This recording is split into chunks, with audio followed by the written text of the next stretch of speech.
What's up, guys? Mason the Brock Henderson here, and this is Bull Season 5, Episode 10, Boy Who Cried Murder. So this one in the setup seemed intriguing at first, but then it kind of got a little bland, and then by the end of it, it ended pretty well. And basically how it was all going in my mind is the idea that, okay, well, this kid's mom died, he suspects maybe there's some foul intention, and then on top of that we find out he apparently has had some issues with drugs, which means he's not the most reliable person to be talking about this. There is kind of an intrigue there. However, because I know how this show works, one, I know that the fact that he said, yes, I'm so such and such months, I think he said 7 months sober, he probably is. He's probably telling the truth. There is probably something else going on here. And then also the fact that the brother is like, no, no, no, we shouldn't look into this. Gee, I wonder who could have done this. Could it be the person who's like, no, don't look into this? Oh man, it's so funny too because in real life this would probably actually work because I mean, how many times have we seen in modern day where there seems to be something going on with a big corporation that might be doing something shady or maybe something in our government that looks a little shady and all these people are like, "Hey, this is weird." And then fact checkers come out and they're like, "No, there's nothing weird here because they said it's not weird." And then everybody's like, "Oh, okay, well, fact checkers said it's not true, so it's not true." It's like, yes, because anytime somebody's like, "No, don't investigate this," it clearly means that they're completely innocent, right? Like that's how that works. Just ironic. But no, I mean, it was pretty straightforward for me as far as how it was all going to end. But I did like how it all came together. I liked how Benny sort of called out the brother on the stand, called him out for perjury, showed him the facts, and the brother was basically like, well, I guess I've got no choice. I've got to spill the beans now because they know. And I really feel like that final scene where he explained everything that happened, maybe it was a little drawn out, but I feel like it was a good scene to show the remorse he felt. Even though he was constantly trying to cover it up throughout the entire episode, I I guess it could be inferred that he's more so worried about his dad since his dad helped him cover it up and he knew he would get in trouble too. But it didn't really seem like that was the full concern. He was mainly concerned about keeping himself out of jail. So, yeah, I don't know. It worked for me. Like the emotion felt real, and honestly, I do wish we had gotten maybe one more scene with the other brother, the one that accused his dad of being the murderer, because they kind of set it up in a sense of, is he going to be okay? You know, we saw after his mom died, he went and bought himself some more heroin. He didn't use it, but he went and bought it. So clearly, this one moment pushed him to the point where he thought about going back to it. He thought about going back to using drugs. Well, now, not only is his mom dead, but also his brother and his dad are being convicted for the murder. That's not exactly a good situation for him. So I wish we could have gotten maybe a little bit of an indication as to whether he is going to be okay or whether, is he going to be checking up on him. She already kind of saw herself as their aunt. You know, they saw her as an aunt because, then their mom and her were so close. So I would have liked to get maybe a little bit more of a confirmation of, is he going to be okay, or if not, is he going to be there for him to kind of help him from turning back to that lifestyle of just being on drugs all the time. So there were some issues. There definitely were some moments where it felt a little straightforward, a little too easy. And yeah, that can be kind of a common thing in a show like this. You know, it's on CBS, it's an episodic show. The writing is not always the best, but it's still enjoyable. You know, I still enjoy watching the characters figure out what's going on, researching the case. The mysteries in the show are not always the best handled because either we don't know who the killer is until the last second and it turns out to be somebody we didn't know, or it's pretty obvious that, well, here's the person being framed, here's the person that they think did it, and then it's going to turn out to be this other person that we saw for, a few scenes throughout the entire episode. Like, that's kind of how the formula has been whenever they have a more mystery type setup. So in that case, it was pretty standard for their mystery episodes. It was okay. It was fine. I enjoyed how it ended, but yeah, throughout most of the episode, I was just kind of sitting here waiting for them to get to the point where they realize, oh, the brother did it. But yeah, that's about it for this episode, though. So on to the next one. I'll see you there. Now, episode 11, Truth and Reconciliation. So this one was pretty good. Definitely not what I was expecting whenever we started with all of it. I did really think it was going to be a situation where the guy Bull was trying to help all these years ago gets convicted, but then they find new evidence. They manage to overturn the original conviction. That's kind of where I expected it to go. So, yeah, definitely changed my expectations about part of the way through. But I really liked how this was set up, getting to see a little bit of where Bull was 13 years ago before he set up TAC and all of that. I do wonder, since this is technically a to be continued and will more than likely be concluded in the next episode, I wonder if we're going to continue to see a little bit more of that story of Bull setting up TAC, because we got to see him meet Marissa for the first time in this episode. So I would like to see, does he go and talk to Benny in the next episode, and that's how he gets to know him? Or did he already know Benny? I can't remember if they said they were like childhood friends or if they just knew each other for a long time. But yeah, I like this concept of, do we get to see maybe a little bit more of how TAC started? I would like that. I would like to see a bit more. But no, I really liked how they set up this episode. The only thing that kind of stood out to me as a little is Chunk's whole thing about, oh, he's a black man in a prison. You know how often black men get granted parole? And look at these people. They're not going to grant him that. I'm just like, oh, yeah, because they're white. That means they're not going to feel bad and grant parole to a black man who's likely innocent. Like, I don't know. It's just like, you do realize that by saying that white people are not going to help out a black man, like, that's racist of you to assume that a white person doesn't like a black man. Like, do you not realize this? I really want to know, anytime somebody, there are a lot of people out here who say this, anytime people are like, oh, white people are just racist. You do realize that's racist, right? Like, you do understand that by judging somebody by the color of their skin, even if it is a white person that you're judging, that's still racism. Attributing anything negative to any race is racism. That's a problem. And it's something that doesn't get talked about enough, because the idea that, oh, white people are racist, that's just kind of something that people have started accepting in our society. Like, even white people, some white people are out there going, oh yeah, well, I grew up in privilege, so I must be racist. I gotta atone for that. It's stupid. Not every white person grows up in privilege.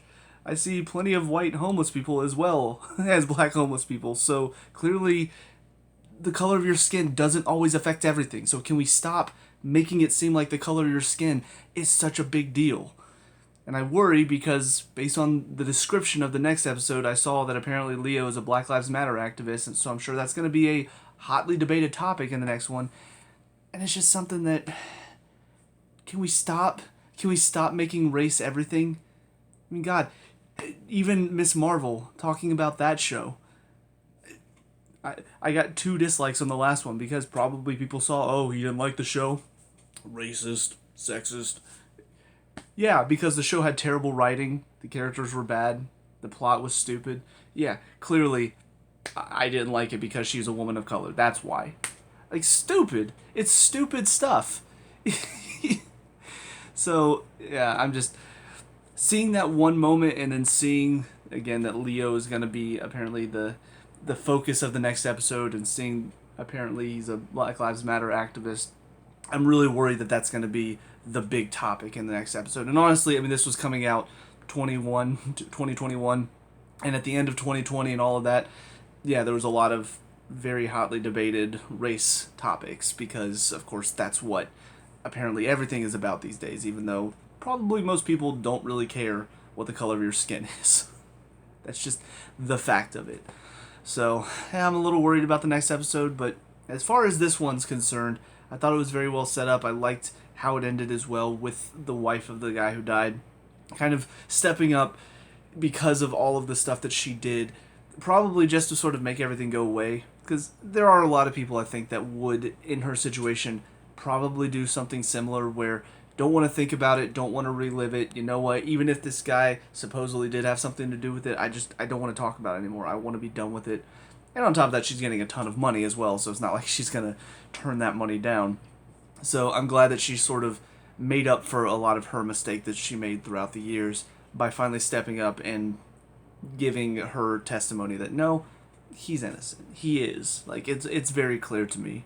And I was a little surprised at the mother, because the mother had, I thought, a similar reaction to the confession from this hitman. So the fact that she still got up there and she's like, oh yes, he's definitely a killer, 100%. Just like, is he though?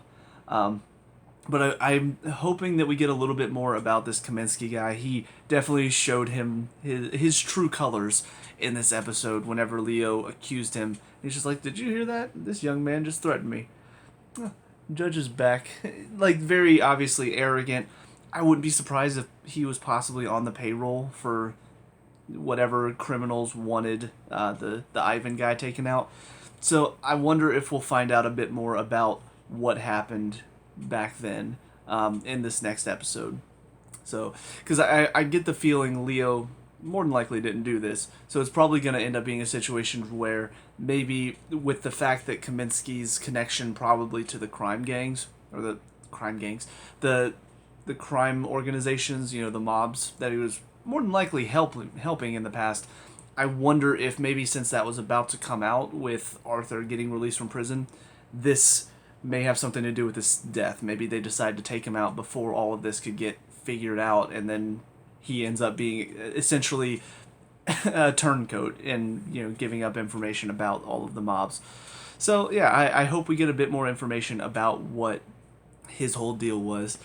But again, I am worried that it's gonna become a race thing, and I'm sorry, I don't like those stories, because when you make race such a big deal, it furthers the problem.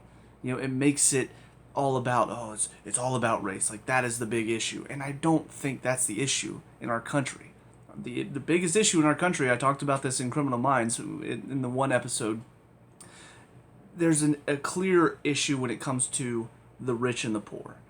The rich, the business owners, the people who live in the fancy neighborhoods, clearly people who have got the privilege, not all white, some of them are different colors of skin, but it's the rich people. They're the ones donating to the congressmen, they're the ones donating to the politicians, they're the ones saying, hey, this is what I care about, why don't you do this?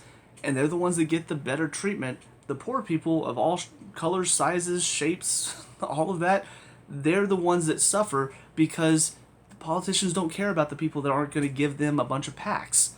So that's kind of the bigger issue to talk about. But because there is a larger majority of people of color that are poor, that's why all of a sudden it's just people of color. They're the only ones getting, shit on by the government. It's not true. And I wish that we could stop focusing on skin color defines who you are as a person, because it doesn't. You could be whatever color skin you want to be, and guess what? You're going to be the same person inside. So, yeah, that's just my 2 cents on it. Hopefully I won't have to talk about it too much more in this next episode.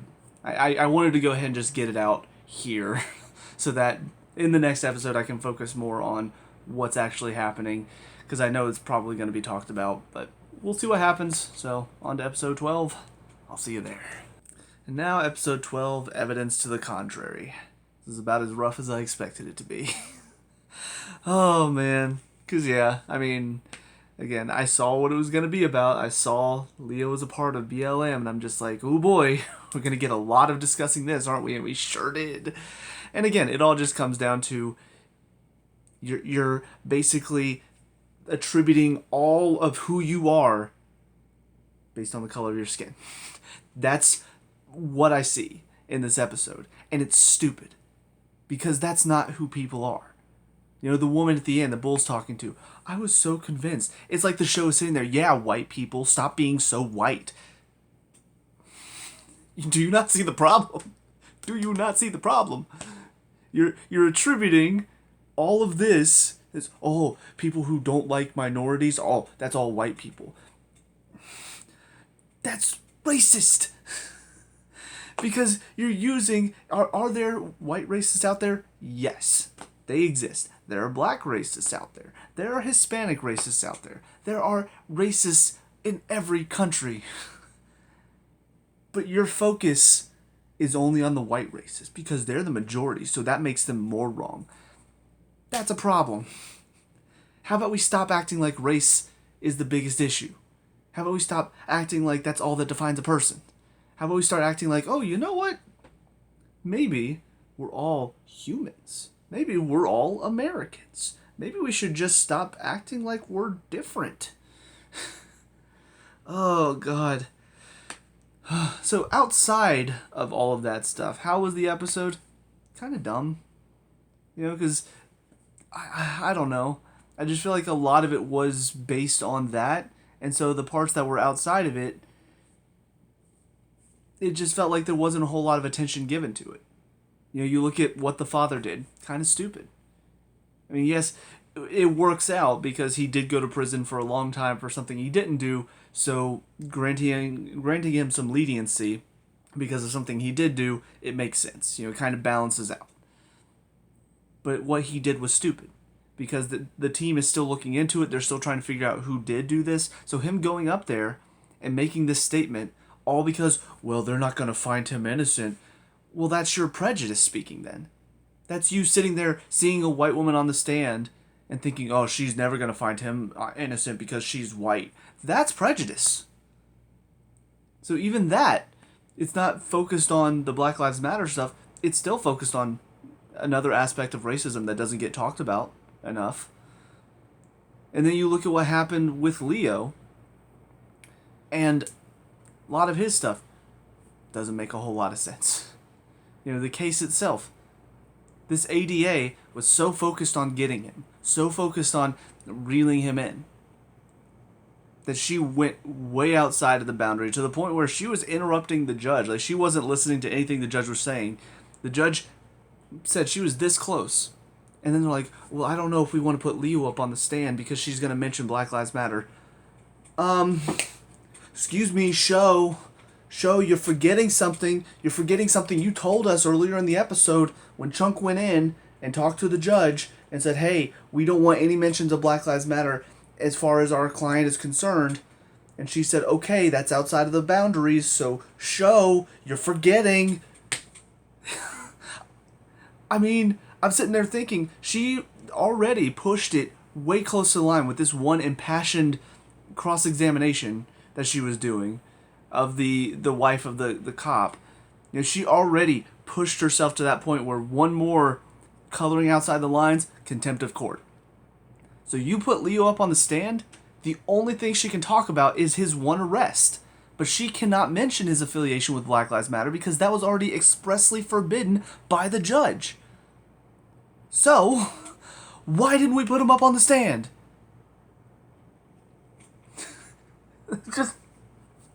It made no sense. The first question she's going to ask, are you affiliated with Black Lives Matter? No, she's not going to ask that. If she does, contempt of court. She's done. It's that simple. But the writers forgot.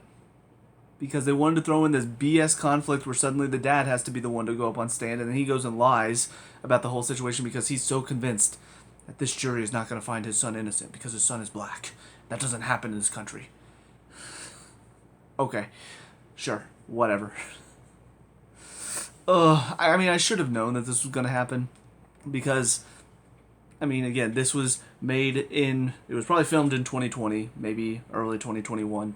So clearly there was a lot of talk about race. There was going to be talk about it in this show. I knew it was going to come. I just didn't expect it to, one, be this dumb in its writing and its setup, but also, two, to be this just over the head, beating you with their message. Because it's had a few messages in the past couple seasons that I've recently watched that's not been that bad. It's not been as heavy-handed. They've had their messages, but it's not been so heavy-handed to the point where it feels like the entirety of the episode has to be put on pause so we can talk about this.